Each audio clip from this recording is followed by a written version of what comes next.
Alrighty, it looks like we are here. How we doing, banter people out there today? We look a lot better with my co-host today because Connie is too much of a child still and had to go out and watch this Spider-Man show that he keeps talking about. And yes, I call it a show on purpose for Connie because I know it's a movie. We all know what it is. It's out there. It's the Spider-Man No Way Home, which I'm actually dying myself to go watch, but I can't do it because one, I'm an adult. Two, I've got kids that need to go to bed at this time. And three, I've got to work in the morning. But anyways, my special guest host with us today is Ben. Ben, go ahead and introduce yourself and tell us how you've been doing today.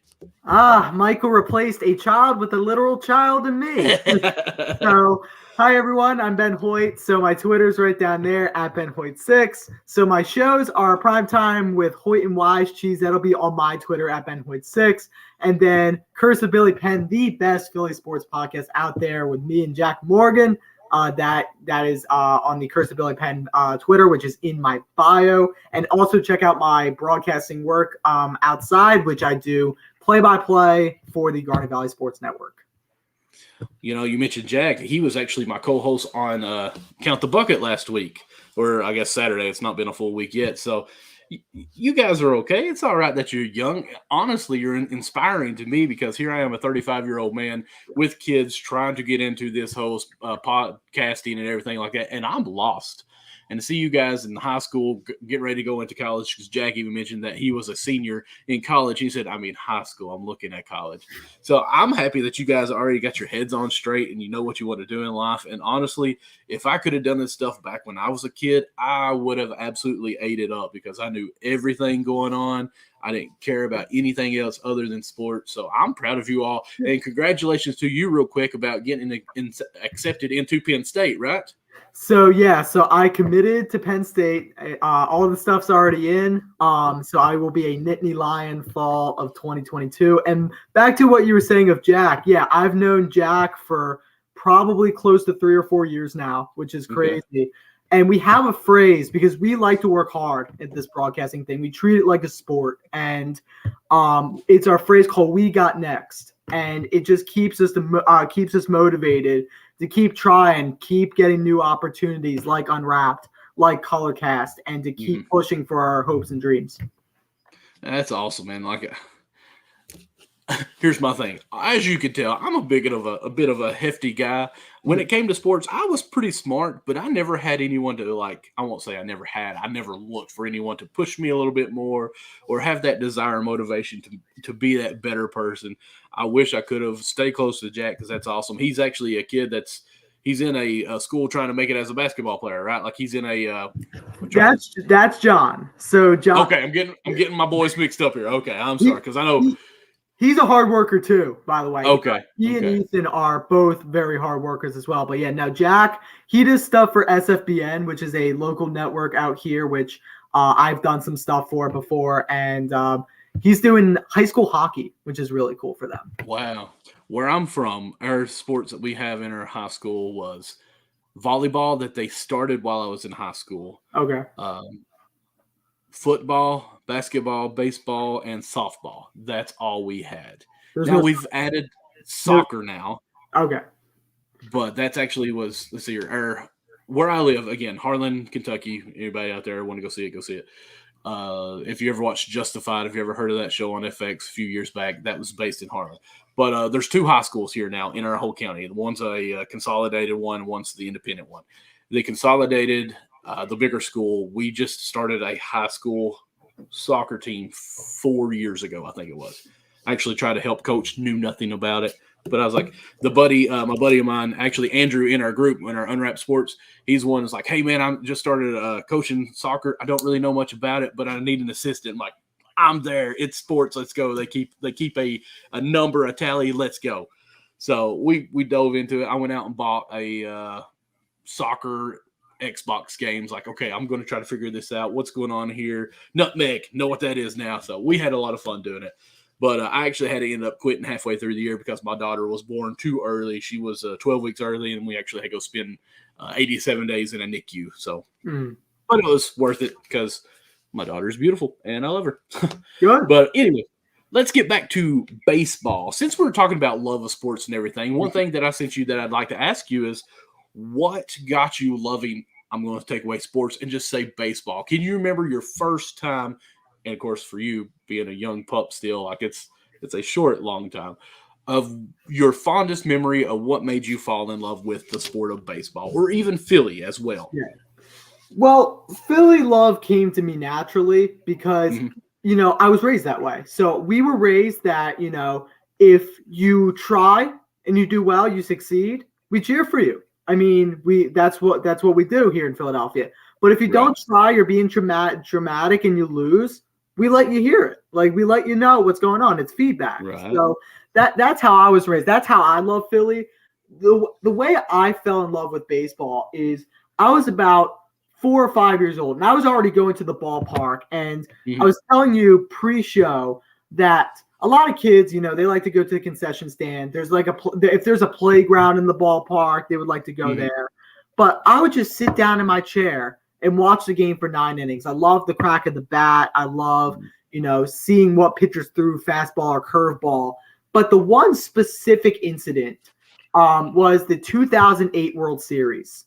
And it was Game 5 against the Tampa Bay Rays. Phillies were up 3-1.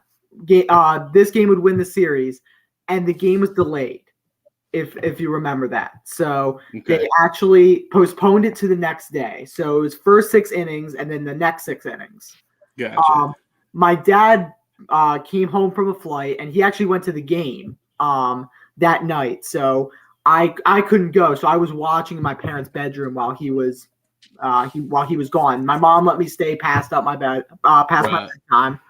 And my 2 favorite players on that Phillies team were Ryan Howard and Brad Lidge.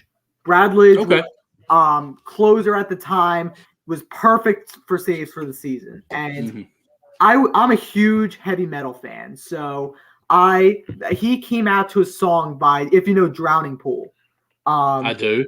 So he came out to one of my favorite songs, still one of my favorite songs, pumps me up every time. It's called Soldiers. And he came out in the 9th inning, 4-3, and he struck out Eric Hinsky on an 0-2, and Harry Callis delivered the best call I've ever seen. Sadly, passed away a year later, but that's what made me fall in love with the game, was just, Harry Callis, watching the Phillies dominate like they did in the early 2010s, going to the ballpark with my dad. And I guess the other thing is the players just treated me so well. I mean, I've met a bunch of them. And in fact, I went and got my hair cut one day, and I never wanted to. I hated getting my hair cut. Okay. And I'm wearing like this type of Philly shirt, red Philly shirt. And there's a woman sitting next to me, and she's like trying to talk to me, and she's like, "Do you like the Phillies?" And I'm like, not wanting to talk to her. So I'm like, yeah, I like the Phillies. She says, "Cole Hamels is back there getting his hair cut." So this is a salon in my hometown. There's nobody else there. It's like midday, and Cole Hamels is there getting his hair cut. So I got to meet Cole Hamels. Wow. In a hair salon. And I still have the photo, which is crazy. That's awesome, dude. So that's what I love about the Phillies organization. People I knew for years too. I have Penn season tickets, and who used to sit behind me before he sadly passed away was the president of the Phillies, Dave Montgomery, and the head of tickets also sits near us. They just made me fall in love with the Phillies organization and just baseball in general. That's awesome, man. Yeah. How about you, Mike? I mean, I'll tell you mine and why I fell in love with it and a few more, but let's just say, like, yours is probably up here, mine's a little bit here, but it is special to me, and that's all that really matters. I'm a big family guy. If you ever come to Harlan County, Kentucky again, and you're anywhere close to a Lawson, you can probably find our whole family. Like where I live right here at my house, I could throw a rock to my father and mother's house, who then could throw a rock to my brother's house, and then who probably couldn't throw a rock because it's pretty parallel. But my other brother and my sister is real close. Like we're almost like the pilgrims in a big circle here, okay? Like you come attack us, we're protected all around. We're not going to know it. But so we're a close-knit family. my team that I love is Cincinnati Reds. Even though I live at the southeastern part of Kentucky, it's a 5.5 hour drive or 5 up to Cincinnati. But my dad's family, he's the youngest of 11, and a lot of them in the time, I want to say 69 years old, going to be 70 in March. During that time, a lot of people in our area had to move to the steel house or steel mills and everything like that. So a lot of them moved up to Ohio area. So we would always go up to Ohio every July for a family reunion for him because most of them were there. So it was just basically his family, a couple more that lived in Georgia and all this stuff. One of my family, my uncles used to live next door to Evander Holyfield, even though there was quite a bit of grass in between them. But so we'd always go up there, and it was always a tradition that we would stop and watch at least one Reds game, going either on the way, stop, watch it, spend the night, and go on up to Ohio or on the way back. So it was almost family oriented for me. Like, we always knew this was going to happen. And even from that, my dad, if a game was on TV, he watched it constantly. Even though he had time for us, the game would be on. We, of course, would hear what was going on. So my earliest age, I remember going 3, getting the Cincinnati Reds helmet with the ice cream inside it or nachos. So it's just always been something that's been a part of our lives. Like, anytime I think of Reds, I have to think of my father. I have to think of my family. And as we've gotten older, my middle brother, the one his name's Mark, he would actually got real big into the Reds. He'd try to go 3 or 4 games a year and actually would stay. He would go 2 hours before, try to get in there for the batting practice, try to get the autographs. And then after the game, we'd stay another 2 hours in their parking garage trying to get our autographs going through. So that was fun too. Like, we took some signs sometimes, holding them up. One time I put out there, I wanted Votto's auto, just trying to be silly. Like, we was goofy. Dusty Baker, he used to be the Reds manager. He came through in his car, stopped, and it came up to us. Everybody's like, autograph. I was like, at the time, I was dumb and didn't really want autographs. I'm like, what am I going to do with them? You sign the ball, I'll put it up over a couple years. I can't even remember what that even says because you can't read signatures. So here's Dusty Baker parked right in front of me, and he looks at me, and I have nothing to hand him. I said, honestly, I just want a toothpick, man, because if you know Dusty Baker, he always has a toothpick in his mouth. He goes, really? And he looked around and grabbed one from his console and handed it to me. I said, thank you. I appreciate that. That was my Dusty Baker moment. But one time I actually got a Joey Votto foul ball. Not that I caught it. I was right at the corner on the foul line where, the bat boy, bat girl, whatever sets. She handed it to me, and so I had a Joey Votto baseball. So that was kind of cool. Yeah, I will say, we have similarities with family. I mean, my dad has been involved with my sports life ever since I was very little, telling me how to swing a bat, coaching me in Little League. I mean, usually my mom and my sister are not into sports. That's just not for them. It's okay. But for my dad, I've been his sports buddy for the last, 15, 16 years, as long as I could walk. And, we've been going to countless baseball games together, just enjoying the memories. The ice cream in the helmet never hurt. Good. It was very nice to have. I also caught a few foul balls at minor league games, but I think the one time that I think I told you about this pre-show is my dad and I were at a hockey game, college hockey. It was a Frozen Four.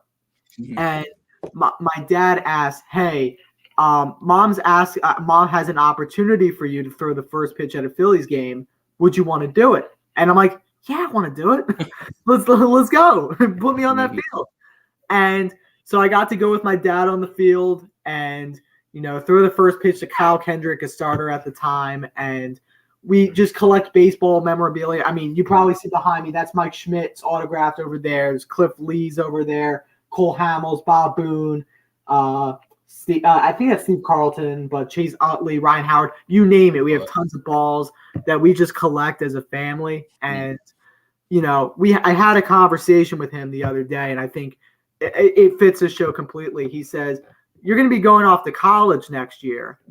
He says, I'm going to miss the memories we had together, just being at the game, the two of us. And that sort of warmed my heart. And sports just mean family. I think what you said was on the point. Sports is about family. And with the lockout and everything, it's starting to deter away from that. And I'm really sad because that's going to stray young people away from the game, unlike, family memories with me and my father.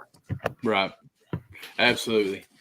I'm getting a water delivered to me from a special girl here, my youngest daughter. I'm sorry. I always get dry mouthed here. Oh, me too. You want to say hi? No? All right. All She's right. supposed to be asleep right now, but she somehow got me a water. My 4-year-old got this big old thing of water, right? Pretty good. Pretty So good. again, like we're saying, we're definitely a big time family. Yeah. No, I get that. But even I think about that. To this week, I was down at my father's house, in which my mother has ended up having COVID, in which she's finally out of quarantine, but she's home struggling really bad. I'll say really bad. She's very weak and has to have the oxygen and everything. So I was down there visiting him a little bit.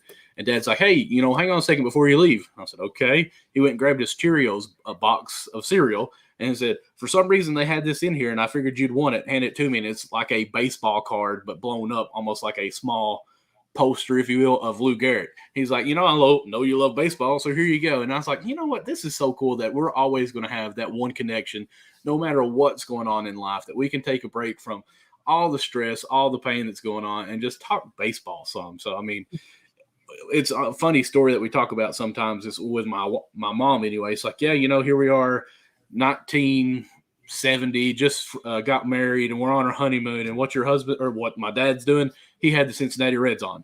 So, it's always something that we can talk about that reminds us of old times and family. So I actually got to take my son, who's 5 now, to his first Reds game this year. And, you're talking about throwing out the first pitch. I was looking at the Reds website back in I guess around this time last year, and they had to think about honoring military or first responders. Yeah. And I was like, you know what? My dad served in Vietnam. I'm just, again, baseball family. I'm going to see what will happen here. So I actually filled out information. They were in contact with us, and he actually got selected to throw out the first pitch, or so I assumed.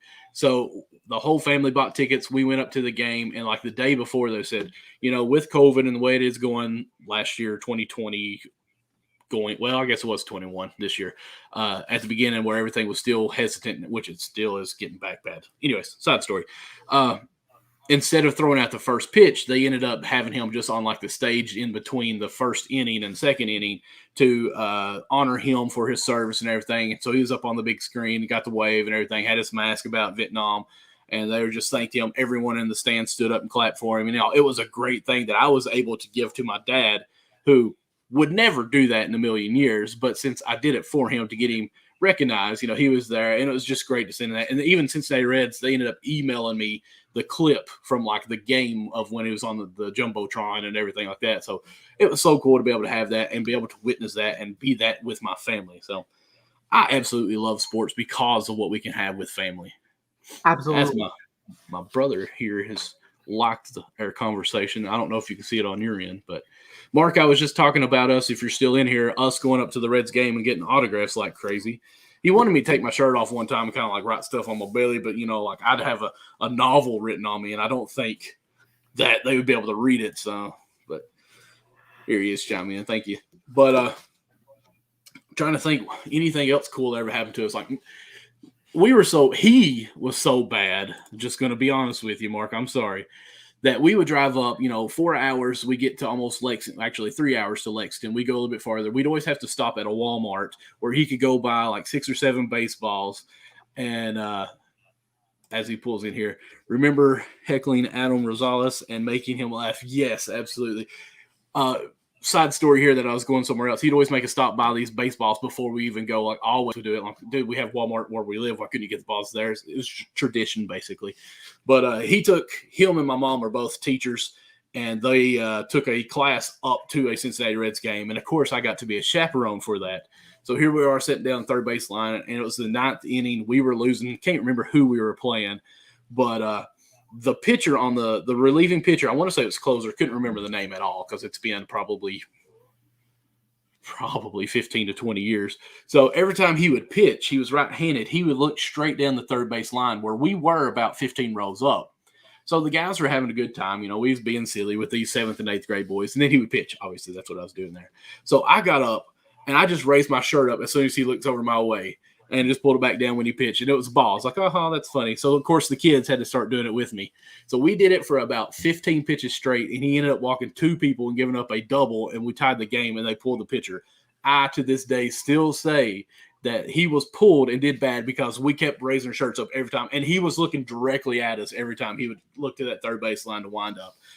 I actually reward us for that W. Unofficially, it would always be like that. Michael Lawson 1-0. That's right. With the win. That's right. I will say, I love Citizens Bank Park. It's been around ever since I was alive. I never got to see the old vet, which I wish I would, but again, it was kind of dumpy as a stadium. So at the same time, Citizens Bank Park is much better.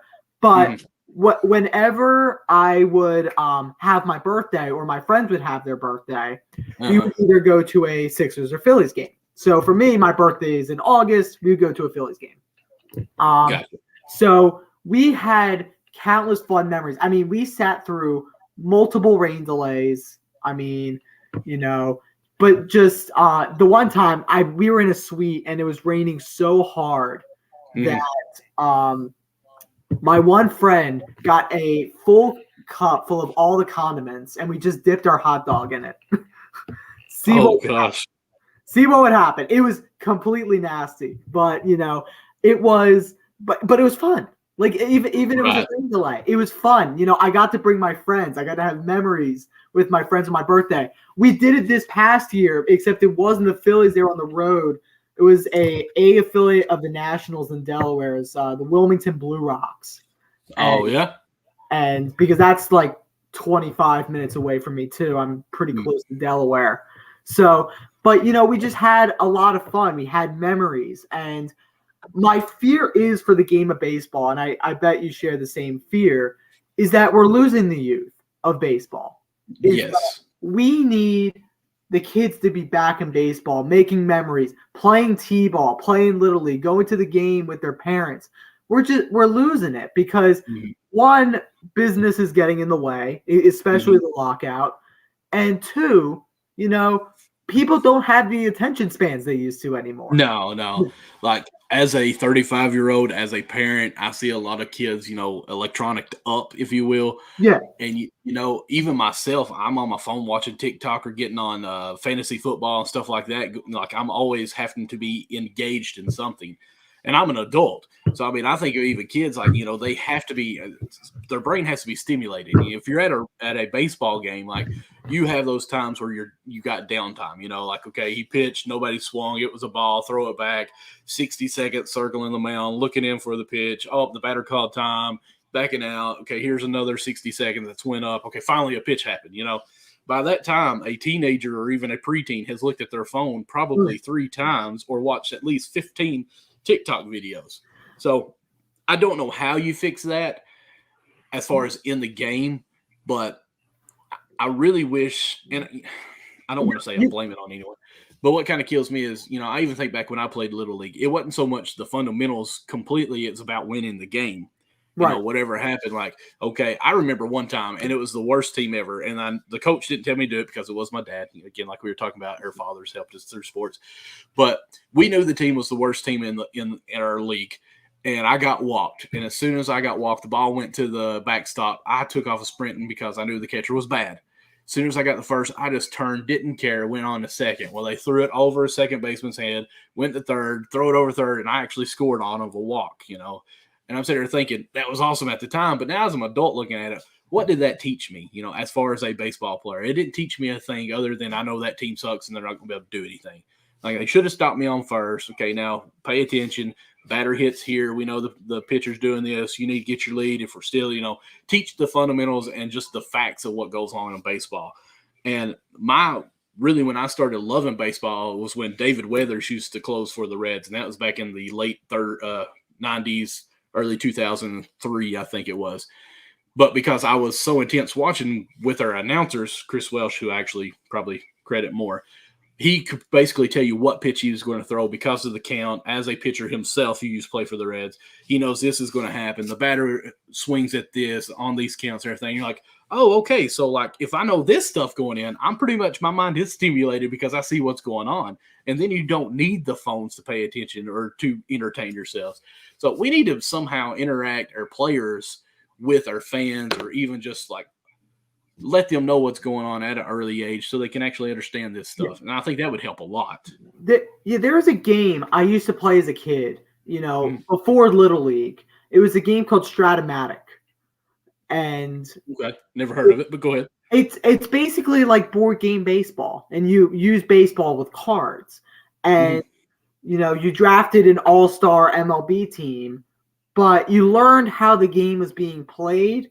But and then when you went to Little League, you knew how the game was being played. You got to have fun with friends. That's the big part of me. That's the big problem I'm identifying, is that a lot of people aren't having fun with baseball anymore. No, absolutely not. And I think if we can just do something to make it appeal to the youth again, I think baseball is going to be in such a good spot. And again, I hate to mention the lockdown again. I know it's been in the news a lot recently.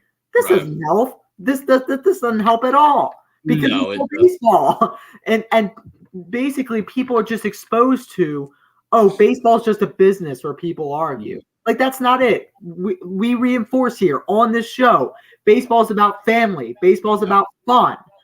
Those are the core fundamentals that we need for this game to succeed. Family, fun, and small batting helmets with ice cream. That's what it's all about. Yes. So, since we've talked a little bit, well, let me keep on with the lockout. What I think is even crazy, too, that's hurting baseball in this lockout is that the lockout happened December 2nd, I think it was, and the media has said pretty much nothing about it. Like, nobody knows what's going on with the baseball. And it's almost shows you that baseball is behind, because LeBron James could not play basketball for 2 weeks, and he is still in the headlines over something. And there's still, like, you don't see ESPN talking about baseball. Like, I remember when basketball was locked out when I was in high school, they almost did a running clock in, like, the corner of the screen here, be like, day 59, locked out, still no basketball. And, they'd had some kind of funny clip of, like, showing announcers at what games would be at, and they're watching street ball, and they're like, Jimmy just shot the ball, woo, kind of making fun, like, hey, we're out of work, we're missing this. You've got baseball, and it's went completely silent about it. Yeah. So, like, I even tried to do some research to try to think, like, what's going on? Have they said anything? Have they even met? And the only thing I could find on anything like Bleacher Report with the MLB app is they've decided that they're not going to talk economics until January 1st. That's all. And that's even pitiful to think, hey, we want baseball, and you have it locked out now, and you're not even going to talk about it for a month. Like, the main problem of it, you're just going to say, we're going to wait a month. Yeah. It's crazy to me. Well, so, for example, my dad has a fantasy baseball league that he's been playing with his college roommates since 1991. Oh, wow, that's awesome. Yeah, so, and actually I joined the league a few years ago. I'm the first second-generation member, kind of. That's crazy.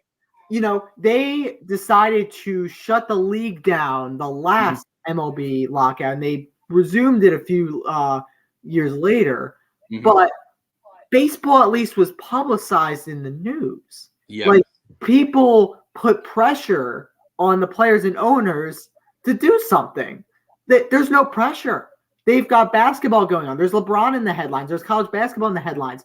It seems like no one cares. And that's what saddens me and shows that this game is dying and it needs water bad, is that no one cares that this is happening. When the NBA was locked out in 2013, they were showing, LeBron playing Carmelo Anthony at the Palestra or Kobe Bryant in an open gym. They're doing nothing with this. Just nothing at all. And I'm bewildered because the baseball population like us needs to know what's going on. Absolutely. Because, me and Connie talked about when the lockout was about to happen. Like, they're saying that there needs to be a ceiling raise for the salary and the floor needs to be raised too. So, there's some talking points there. We know what's going on. And then they're talking about how the managers or the owners make money per playoff game. The regular games, the players make the money, the office and everyone makes money. But when it's playoff, only the owners do. And so they're like, okay, so that's why they're kind of wanting to move the playoffs, expand the playoffs, so there's a couple more games. They're making more money. Then if they raise the floors, raise the ceilings, there's still money that everyone makes. So that sounds good. But that's the economic part. That's what we're hearing is the problem is these things are going on. But they're not even worried about the economics. Like, that's what we're talking about, the money. And they're just saying, we're going to wait a month. Like, to me, it needs to be, like you said, I like the word of pressure. There needs to be pressure on this because you've got college football about to start the playoffs and the bowls. You've got NFL that is week 14 or 15 right now, so it's almost playoff times. You've got March Madness. That'll be coming up soon. So, I mean, you've got your SEC, which is where I'm at. You guys have those tournaments coming up in February in basketball, college basketball. You've got the NBA. You have hockey playoffs coming up soon. There's so many sports that's going on right now that baseball is in the back burner. Like, we don't even care about baseball right now. And that's what's crazy. Like, there needs to be something that we at least know baseball is being talked about and they care about starting back.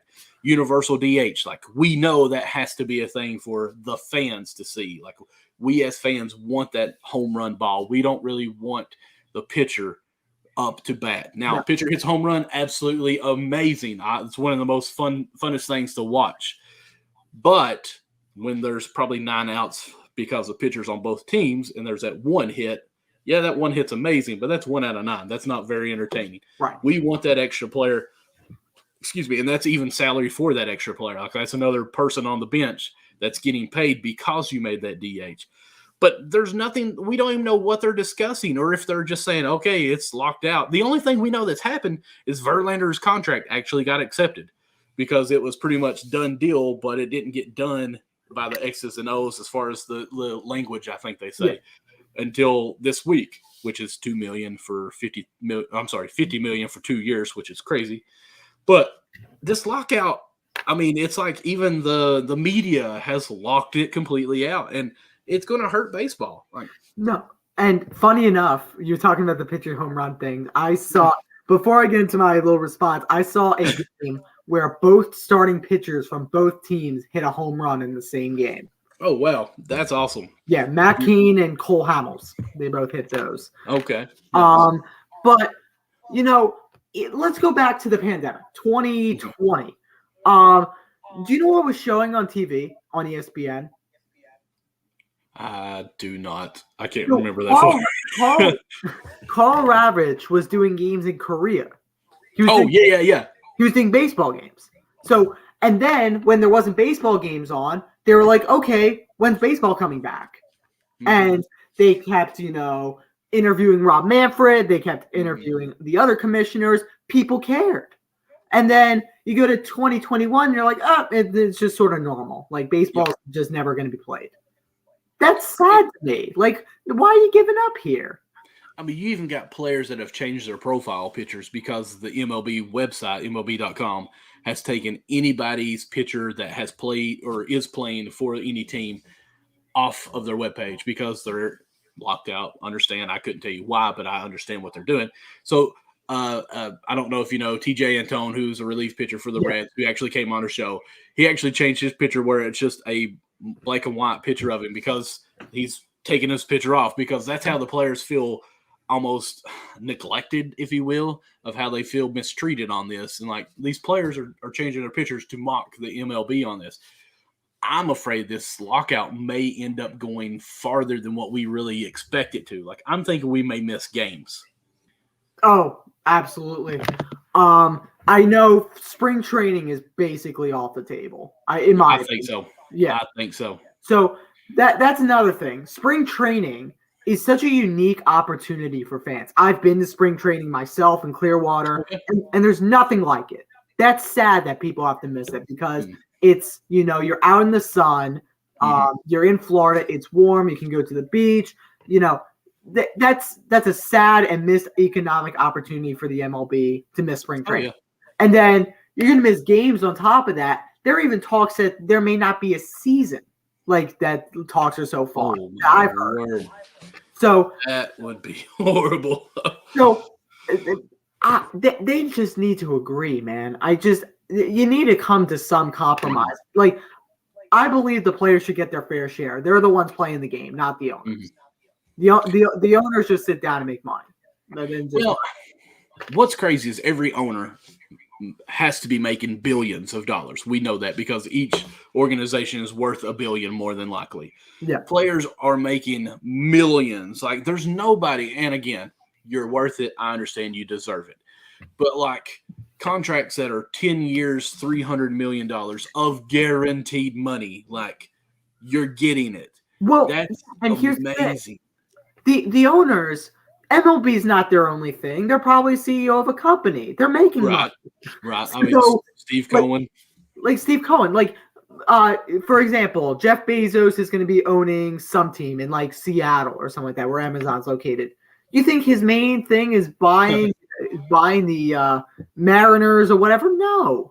You're making money from Amazon. So you're making money anyway. Why can't you sacrifice at least a cut of it to the players who bring fans into your building? Got a comment coming in from Jimmy here. The Kevin Hart of Unwrapped. I've seen him everywhere today. I go where I'm needed. Hey, that's a great comparison there.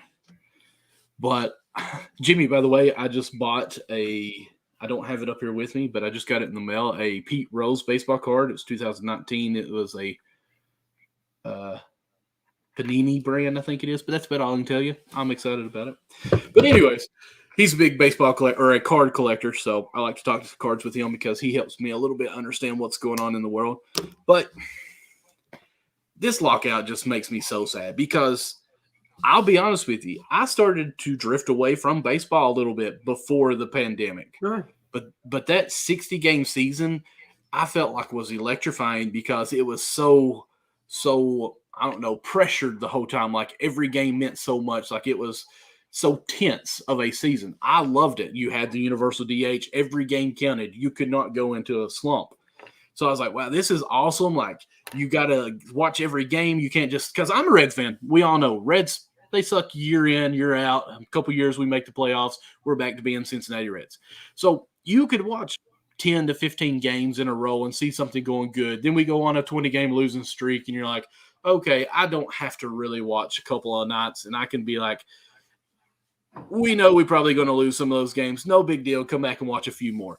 But 2020 season, the 60 game, when we actually went out over 500, we made it to be put out by the Braves. Couldn't score a run in the playoffs.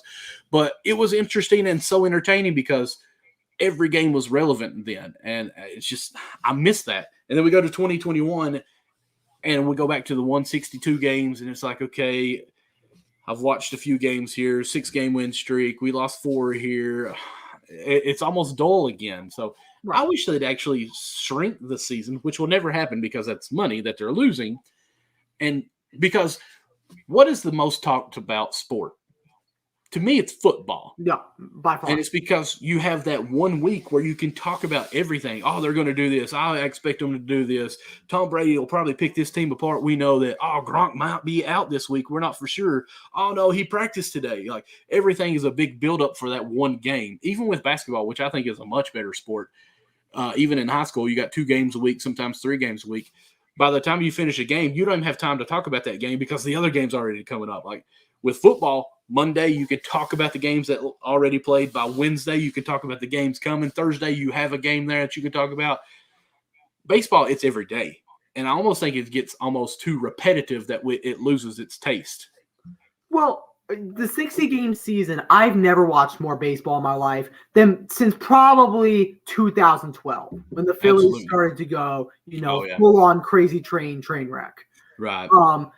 But it was electrifying. I watched a lot of games outside of the MLB. I watched the Nationals Yankees game, the first game since the pandemic. And I saw Giancarlo Stanton hit like a 470-foot bomb. And I'm like, oh my gosh, I missed this. And you go to 2021, and I know Bryce Harper had his MVP season. Right. But at some points, the Phillies were so bad that I couldn't watch it. Until the end of the season where Bryce went full-on Super Saiyan mode where, they're within, 0.5 games of the Mets or they're within 2 games of the Braves. Kept flip-flopping like that. That's what made it exciting again. I agree with you. Shrink the season and make it like a race. Yes. If a team's like one game back, oh, that's going to be a must watch game. That's how you get baseball back. Oh yeah, and I just feel that changed it a little bit. I just feel like we've gotten, and even the NBA too, they're kind of went from the 3 to the 5 first round series, and now it's 5 to 7 or best 4 out of 7. Like everything's starting to spread out to where you get more games because it's more money. I mean, I understand that if you're in the business, make money, but at the same time, you've got to think about your fans because your fans won't be there if we're not entertained. Yeah. And I'll just leave it at that. Go ahead. Fans, literally, the money comes from fans. That plain and simple. If you don't bring fans into the building, you're not making money. And so the owners have to realize it's a two-way street. You need to, have your self-interest in mind because believe me, we're humans. We all have our self-interest in mind. Like I'm guilty of that. I'm sure you are too, and I'm sure everyone is at home. But absolutely, you need to have the players and the fans into the mind because the players bring the fans into the stadium and fans bring in money and the fans save the game.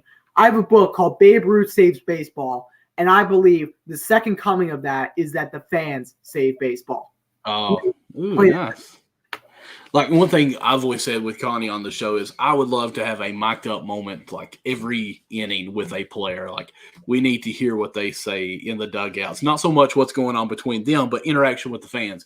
Like how hard would it be to set up where you could ask, we'll say, trying to think of a network. We'll just say Bally right now where they could have their camera guys or their network to be like, okay, fans, we're going to go to Twitter, put this question out. Which one do y'all want us to ask this question or vote on what question you want us to ask to Joe, or we'll say Harper, since you're a Phillies fan. What question you would like to know about Harper right now? Pump a boom. 5 minutes later, it comes back. Okay, the votes are in. Hey, Bryce, this is what Twitter wants to know. What you do. What is your superstition since baseball is so superstitious? Before you step out on the field, what's something you do? Oh, Jimmy, this is what I always do. I have to turn my necklace around backwards, kiss it 3 times, spit in my glove, punch it, and then I run out onto the field. Like that would be cool to understand and learn more about them, get personal with these players. And I think that'd be great for us as fans. Yeah, I get that. But so I'm friends with a lot of high school players. Like my friend group is a bunch of high school star athletes. One guy's going to Navy, one's at NYU, one's to a bunch of other places, and they're surrounded by media all the time. Really? I mean, because they got to get stories out, right? And I can just visually see sometimes that athletes are overwhelmed by the media.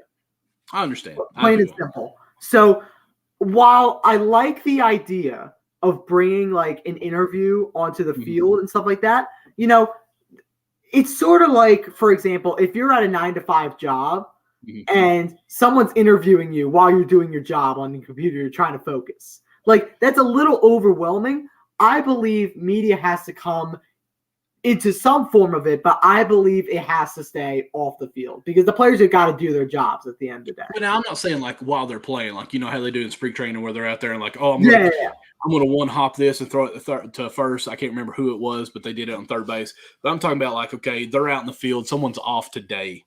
Hey, you in the stands here, or you're in the dugout. What's going on? What's the funny thing? Who's the guy that is the clown in the dugout? What's the pranks that you all see? That I like that. But it's up to the players. Look what the media did to Showtime this year. I'm not for sure I know this one. I don't either. Jimmy, let us know what you mean on that because you got me lost. Yeah, it's all up to the players because, again, they're the ones bringing the fans to the stands. And if they're uncomfortable, that's a bad thing. So the media and the players need to have a help me, help you relationship. It needs to be completely open and completely comfortable with one another. If one breaches on another one's uncomfortableness, then you got a problem. Well, here's my only thing, though, that's even though I know they're probably bombarded by media, like you said, could you identify another MLB player that did not play for the Phillies if you've seen them in the street? Someone from the West Coast, we'll say. Can you say that again? I'm sorry, my lights just went out for some reason. Okay, I was like, well, we're We're about to have a rave party here. Wow, I'm showing my age. Shouldn't even tried there. But one thing that me and Connie has talked about numerous times, like if Mike Trout walked through New York Yankee fans may not even recognize who he is. And so what I'm saying is, like, if you on the East Coast, could you recognize someone that played for the Mariners, someone that played for the Rangers? I mean, I'm saying some of the poorer teams, but at the same time, Gallo used to play for the Rangers, got traded to the Yankees. Like, there's players on every team that are stars that should be like recognizable. Like, if Joey Votto came to Philadelphia, would you be able to recognize him? Yeah. In the street clothes. Joey Votto, absolutely. He's pretty distinctive. Okay. But other MLB players, not so much. But it depends on how distinctive the figure is. Like, if it's Bryce Harper or Gabe Kapler, you're gonna point them out right away because I would definitely think Bryce. Yeah, no one looks like. Well, I wouldn't say that. I would say Gabe Kapler definitely has his look, and so does Bryce. But if it's just a whole other person, your average Joe, maybe not. Here's saying about this. Ohtani looked swamped by the media, and he looked exhausted during the All-Star game or break. I agree. Because not only was he being bombarded by the American press, like he probably had his own from his own country over here as well. So I'm sure he was rattled with the whole. But he actually still looked like he had fun as a kid. Like every time you watch him play, like he looked like he was back in Little League playing and just had the biggest smile. So I do appreciate that about Ohtani on there. But that's my only thing as far as I feel like, I hate to say this because Manfred said it, but it's almost regional the baseball teams are. Like, you don't really know many Cubs fans could know, we'll say, the Marlins players, we need to somehow make this media to make it more nationally where we can know these players, know what's going on with them. Well, Marlins are a bad example. They're the Marlins, They're like. I used to. but I get what you're saying. I mean, I remember when I was a kid that I could remember every single player. I can't anymore on the 2008 roster because I just knew it. And with the video games I played, on the Wii and stuff like that, I just knew every single player on every single team. You can't be like that anymore. It's just too much. So we do have to get not maybe quite to where it was, where I'm just like a human encyclopedia of baseball, but we got to make it interesting again. Get to know the players personally. And I agree. I do think part of it.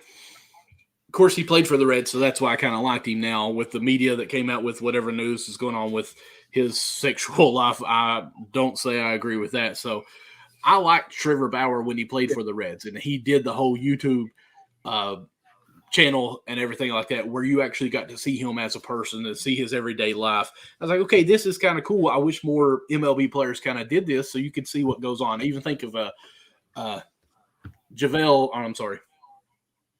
McGee. McGee. Yeah. Like, he even had a YouTube channel going on during the whole pandemic when they're in Disney World or Disneyland, whichever one it was. And it was interesting. Like, you'd see his routine where he'd go and do his practice, and then he'd have to go eat every food that they had already made for him for his calorie intake that he needed. Then he'd go get his massage that he had to do, his massage therapy and all that whole 9 yards. Like, okay, these people are normal. They do things we do. And maybe what I'm trying to think is, maybe it's not so much of our baseball networks that need to publicize themselves. Like, they need to almost take it as their own self to be a Trevor Bauer figure of multimedia or social media and just do stuff like that where we can know them more personally. You know what?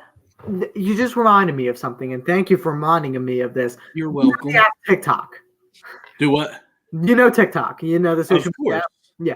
So what sports teams have done, which is something like this, what sports teams have done, which is purely genius, is comment on everyday people's accounts, like creators that can make art for the team, or if this team comments, I'll buy their jersey, and the Phillies would be like, "Yo, what's up?" Most famously, it was the Detroit Lions who did that, and that was kind of funny. But sports teams and athletes need to do more of that. I mean, Richard Jefferson is doing a phenomenal job. Yes. He is funny. Absolutely. Like, he knows what's going on. Like, we need to get to know the players personally. I mean, Matisse Thybulle did the same thing with the 76ers, but we just need to connect with people more because we need to learn. And I've learned this by interviewing some pro athletes. They're just like us. They're human beings. Like, we need to start treating them like it. Oh, yeah. I agree. Well, listen, we're up to 50 minutes. We had stuff to actually talk about, which I've enjoyed every conversation we've had today. But I know you're a Phillies fan, so I want to at least give you the floor and ask you, what's the next step for the Phillies? We had the MVP race this year. Bryce had an outstanding year. What's the next page for us in the next chapter for the Phillies? What holes do we need to fill? And let's get into that, even though we're still in lockout. Nobody can do any free agents. But what do you think that they're going to be looking for this upcoming year? And can they compete with the Braves this coming year? Well, the first thing I think they need to find is a roof to jump off of. Okay. What happened last season. Happy Thursday night football, even though we're doing baseball to you too, Logan. But no, I'm just kidding. No, the one good signing we got was Corey Knebel over on the Dodgers. We need bullpen help. We need as much young bullpen help, young consistent bullpen help as we can. As much as I hate him, Hector Neris led the Phillies relievers in strikeouts all time, as even though he is a home run giving machine. Right. But what we need is someone to replace Adubel. Adubel's not enough. The fact that he's even in the game today, I mean, he had his own stuff come out about him, but the fact that he built himself up after 1.5 years to get back in the league and doing what he's doing, that's remarkable on its own, but we need to say goodbye. Gotcha. We need to get a good center fielder, and we literally had Byron Buxton and then had it slip away. We were the number one contender. Whatever, get someone else. I would like a fifth starter, even though Eflin's very good. He's going to be out for some time, and I would like a fifth starter to maybe replace, someone like a Ranger Suarez, because I'm not sure what he's going to be doing next year. He was great this year, but as I know Ranger, he's very inconsistent. And I would like to get a star. I would like to get another star to back up Bryce, because if we don't get a star, there's no way we're competing with the Mets. Mets are too powerful. They're too good. Braves are going to get a whole ton of people back. We need to put our money where our mouth is and compete. So what I want to do, get rid of Didi Gregorius, waste of space, and then send him to the Reds, please, because we need a shortstop. You don't need him. I will tell you. He used to be a Red, so that's why we kind of like him. True. But I would like to go get Trevor Story. That's my main guy. That's why I put him in the comment or for a little list here. Where's Trevor Story going to go? So I wanted to get to that too. So I'm glad you actually said that, because I think Philly would be a good fit for him. Yeah. It's just that if he wants to come here, I mean, this is not an easy place to play. You need to have, thick skin. Thick skin. That's how you say it cleanly. Yes, thick skin. No, you need to have thick skin to play here. I mean, first of all, it's not the prettiest place to live. I mean, I call it my home and I love it, but I understand it does not have the perks of a LA or a New York. From what I've heard, West Philadelphia, born and raised, is kind of tough. I'll just say that. I've been there. It's okay. It's tough. It's very accurate. Gotcha. But no, I think Story would be a great fit here. By the way, this is a hitter's ballpark. I watched him hit a 450-foot shot in this ballpark into the second deck. I mean, he will have fun playing here. Bryce is having fun playing here. He'll break all the home run records distance-wise at Citizens Bank Park by the time he's done. This is a power hitter's place. If you can hit, you can hit here. So I think Trevor has to realize we have a good team around us. It's way better than what you're going to find in Colorado. Right. I think we got Ethan in our color cast saying holla, just so you know. Thank you for joining us, Ethan. We appreciate that. I was just doing a show with him, but back on topic. I think John Middleton and Dave Dombrowski really need to put their money where their mouth is. That's my problem with them. They haven't been paying people much. They haven't been going to go get people.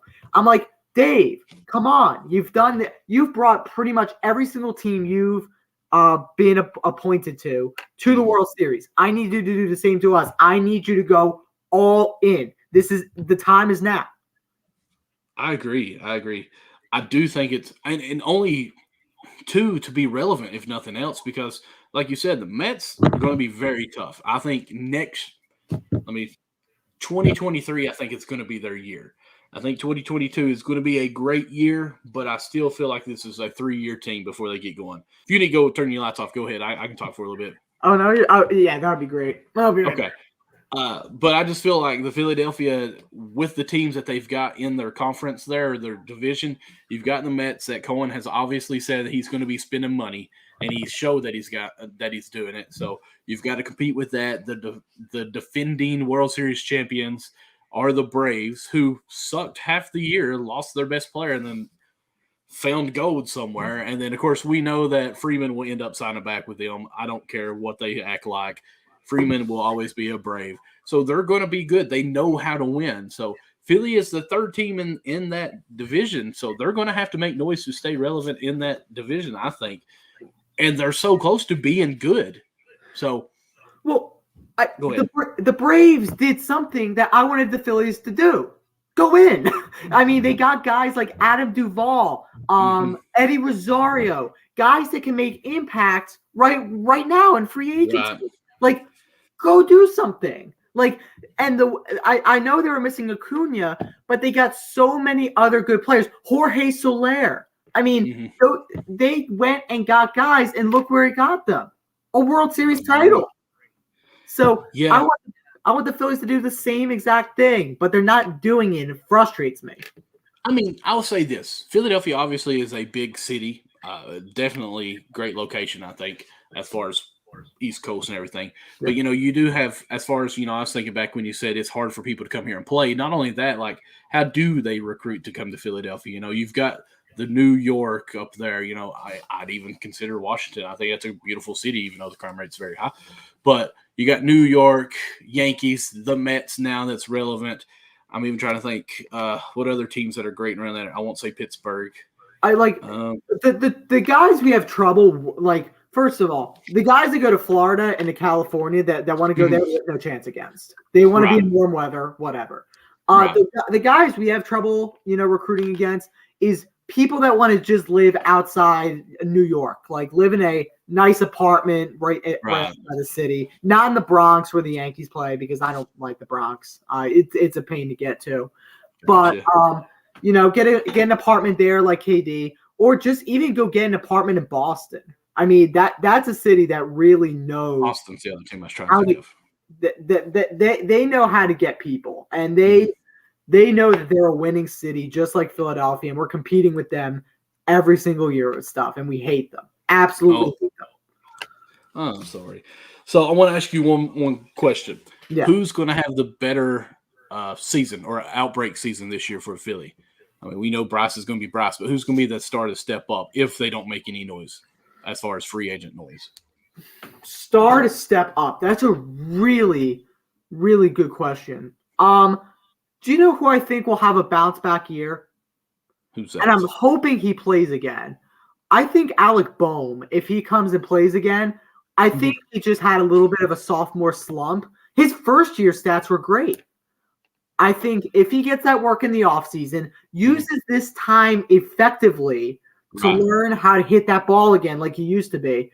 I mean, Alec Boehm is a great player, as well as I still believe in JT Realmuto. I still believe 100%. I do too. I still believe he's the best catcher in the game. I do too. Wise. He had a down especially since Buster retired and he had his rejuvenated life there that he had. Yeah, I've actually felt like Real Mute last year was the most important free agent sign at the beginning of the year. Now, I don't think he panned out last year as what he should have, but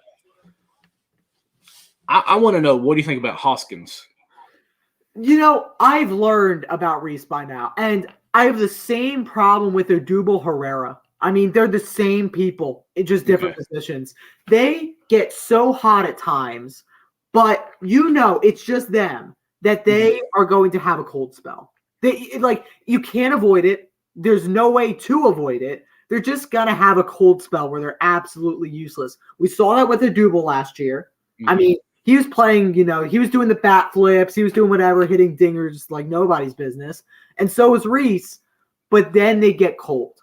And then things go wrong. So my opinion on Reese is that he's super useful when he's hot and he knows when to swing the bat. But when he hits that cold spell, there's not a more useless player in the world. Gotcha.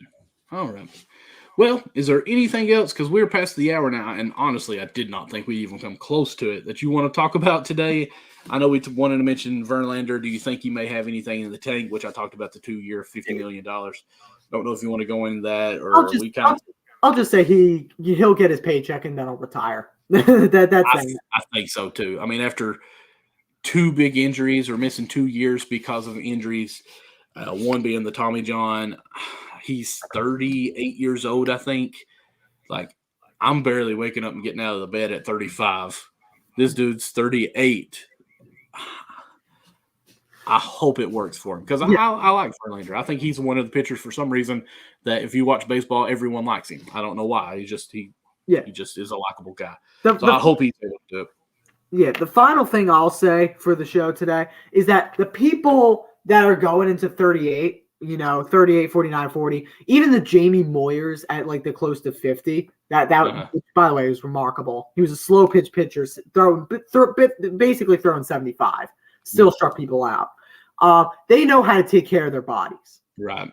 I mean, I am guilty of, I just had a burger for dinner. I mean, those guys How dare you. Yeah, those guys are not having the Royal Red Robin from Red Robin. They know how to take care of their bodies. They know how to work out. They know how to come back from injury.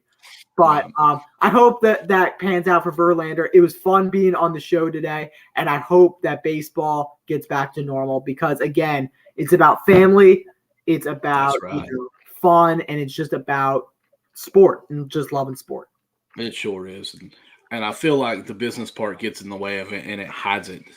It shouldn't, but the business part has to be there too. We know that. But, Ben, thank you so much for being on Backstop Banter. If you want, go ahead and give us your shout-outs again, your shows, your handles, whatever you want to do, and all that whole 9 yards. All right, so my Twitter's right down there. It's at Ben Hoyt 6. You can follow that for all my broadcasting stuff, including the Curse of Billy Penn and Prime Time with Hoyt and Wise Cheese. That's a mouthful to say. But also check out, I'm the president of the Garnet Valley High School Sports Broadcasting Club. I do all the streams for them. I am a play-by-play announcer and hopefully a Penn State Nittany Lion announcer in the fall of 2022. That would be awesome. Or as you guys say, that would be lit, yo. Did I say that right? Or should I not put yo? I don't think the emphasis was good on that. I get what you're trying now. Okay. Because I know in the chats, everyone's like putting 5,000 eyes. I'm like, I don't know. Like, are we just like stuck here? I don't understand that. But all right, I tried. But as always, guys, my name is Michael. You can follow me at MD Lawson, and I'll say that again, MD Lawson 00. As you can see, we have our Backstop Banter on here. Where go follow that out on Twitter as well. We even have a Facebook page as well, Backstop Banter. Go check that out. But MD Lawson 00 is my Instagram, my Twitter, my TikTok. Even on, as we say over here, our Colorcast. Go check us out on Colorcast. If you haven't downloaded that app, please go do that. Then you can possibly soon, they're making some updates and some changes. Every one of us, Ben, myself, our names, whatever it is, we have USN at the end of it for our Unwrapped Sports Network. And hopefully soon they'll have that in like a search where you can try to find us all. We've got content like crazy going out there. Connie and CJ just did the hard count. I think yesterday they were on there for a couple hours just recapping all the games that happened last week and what's going to go on this week. Of course, my other show on Friday or Saturday nights, Count the Bucket at 10:30 p.m. Eastern Time with my boy Nick Andre, where we will be jumping into everything NBA and little as possible of LeBron James.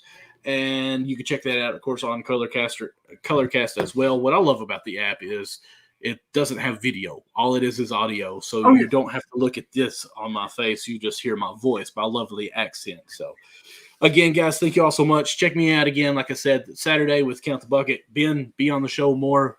Absolutely loved it and enjoyed you. Everybody else, have you a good night. Until then, take care. Guess I need to pull this up where I can get ready to close everything out. And there we go.